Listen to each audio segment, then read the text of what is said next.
Selamat sejahtera semua. So untuk hari ini kita akan buat perbincangan untuk soalan. So marilah kita tengok soalan pertama. Antara berikut yang manakah menunjukkan arah mata angin utama? Arah mata angin utama bermaksud keempat-empat dari kanan, kiri, atas, bawah. Kita tahu timur, barat, utara dan selatan. Ini adalah utama. Yang lain empat ini bukan utama. So jawapannya timur ada, selatan ada, tenggara tak ada. Tenggara ada di sini. Utara barat pun tak ada di sini. So jawapan 1, 2 A. Okey. Soalan 2. Maklumat di bawah berkaitan dengan cara menentukan arah mata angin berpandukan matahari. Guna cara matahari. Ahmad berdiri menghadap matahari terbit dan mendepalkan kedua-dua tangannya.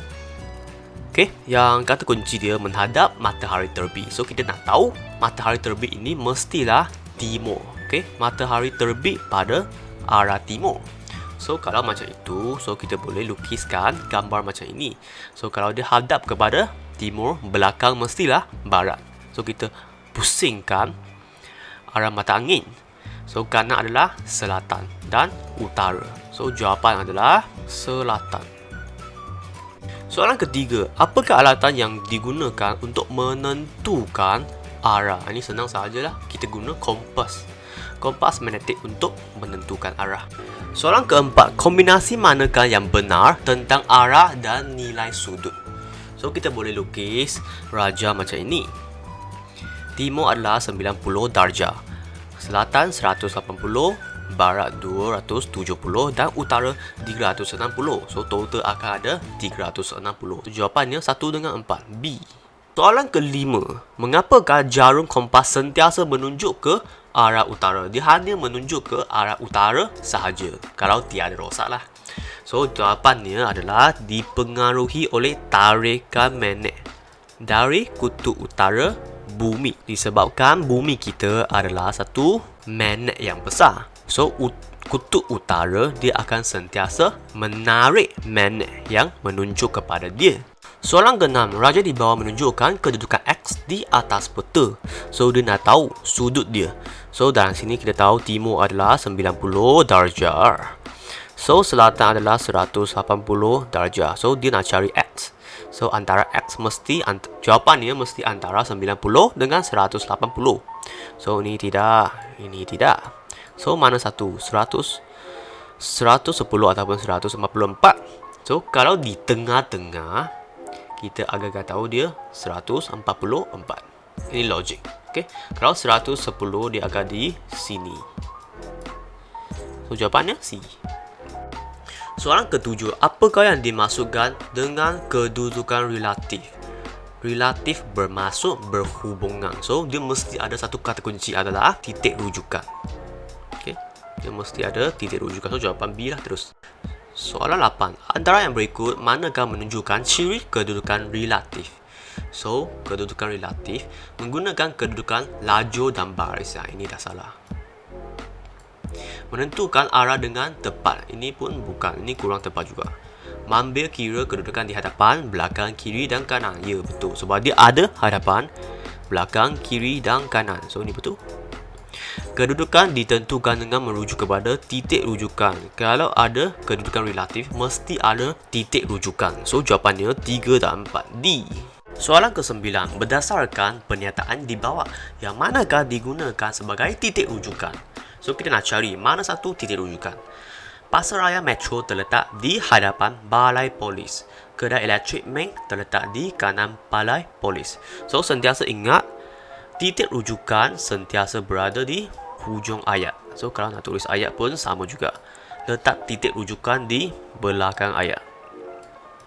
So jawapannya adalah A, Balai Polis. Soalan ke-10. Namakan garisan yang membahagikan hemisfera utara dan hemisfera selatan. So kita kena tahu garisan khatulistiwa adalah garisan yang membahagikan utara dengan hemisfera selatan. So kita kena hafal garisan khatulistiwa adalah membahagikan utara dan selatan.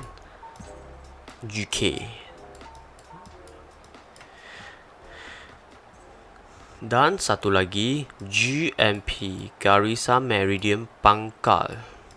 Dia akan membahagikan bumi sebagai timur dengan barat.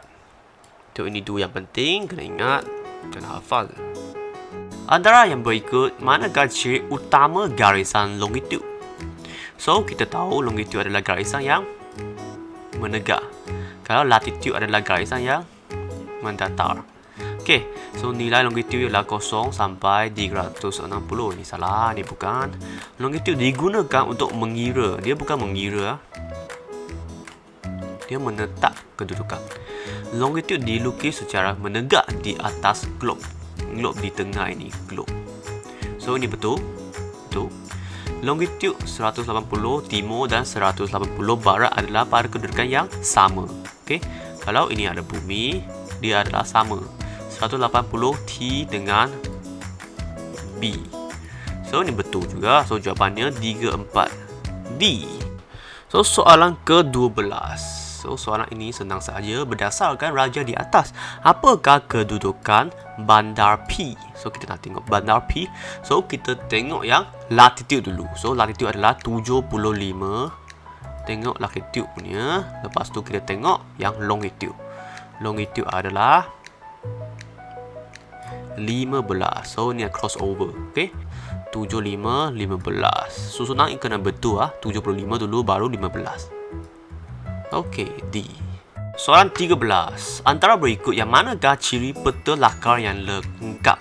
Kalau peta lakar, kita kena ada 5 perkara. Yang pertama, tajuk, petunjuk, pemidang, arah mata angin dan simbol. So, ini 2. Yang lain bukan. Jawapannya A. Soalan seterusnya, antara berikut yang manakah simbol yang sering digunakan dalam peta lakar? So, yang sering digunakan dalam peta lakar, simbol warna bukan. Dia bukan guna warna untuk jadi simbol dia ataupun peta. Dia guna kawasan. Contohnya, kalau kawasan kelapa, dia akan ada simbol macam ini. Kelapa. Pokok kelapa lah. Singkatan perkataan, contoh ni hospital, dia akan guna H-O-S-P sebagai hospital. So, 3, 4, jawapannya D. Soalan seterusnya, apakah ciri geografi yang diwakili singkatan perkataan? Okay, short form. Di bawah HOSP adalah hospital lah. Tadi dah bagi tahu. So, jawapannya A. Bukan homestay, bukan haiwan liar, bukan harta karun.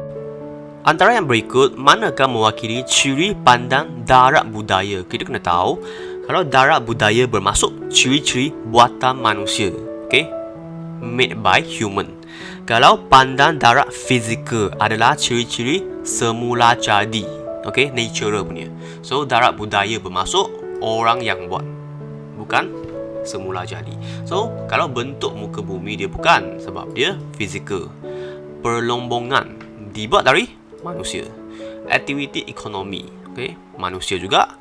Tumbuhan semula jadi. So, kalau semula jadi dah bukan manusia yang buat. So, jawapannya 2, 3 C. Seterusnya, pilih simbol yang dikaitkan dengan foto tumbuh-tumbuhan semula jadi di bawah. So, walaupun gambar ini tak jelas sangat, tapi kita boleh nampak ada pokok dan ada air. Ini adalah air ya. So, kalau ada pokok ada air. Ini ada pokok, tak ada air. Ini ada rumput, tak ada air. Ini tak tahu apa. So, jawapannya B.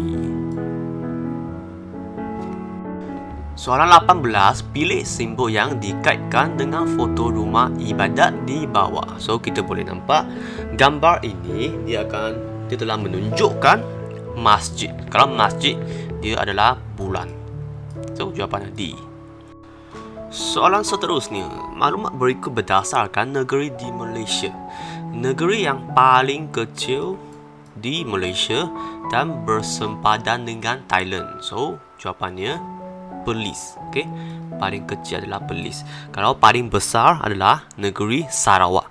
Kalau di Semenanjung, paling besar adalah Pahang. Soalan 22, pilih wilayah persekutuan yang terdapat di Malaysia. So, ini kena hafal lah.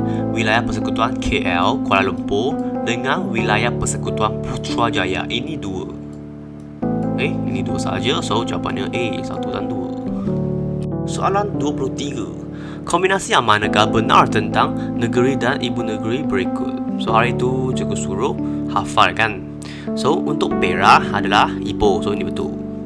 Untuk Johor, dia Johor Baru. Untuk Negeri Sembilan, dia Seremban. Untuk Pulau Pinang, dia Georgetown. Okey. Pusat pentadbiran kerajaan persekutuan yang baru terletak di kawasan dalam peta yang bertanda B.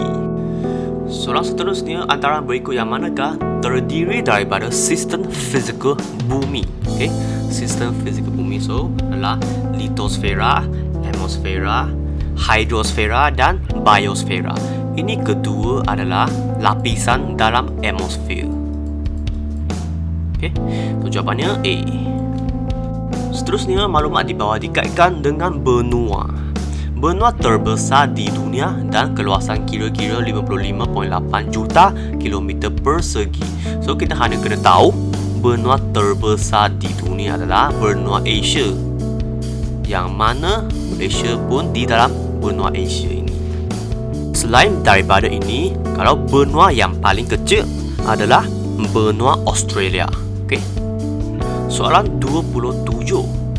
Apakah yang berlaku apabila wujudnya daya tekanan akibat pertembungan dan himpitan antara plat? So kalau ada himpitan ini, kita tahu dia adalah gempa bumi. Jawapannya A. Soalan 28. Apakah proses yang membentuk tanah tinggi di Malaysia? So jawapannya adalah pertembungan antara plat dengan plat. Soalan 29. Antara yang berikut, manakah dikaitkan dengan ciri-ciri sesebuah kawasan tanah tinggi?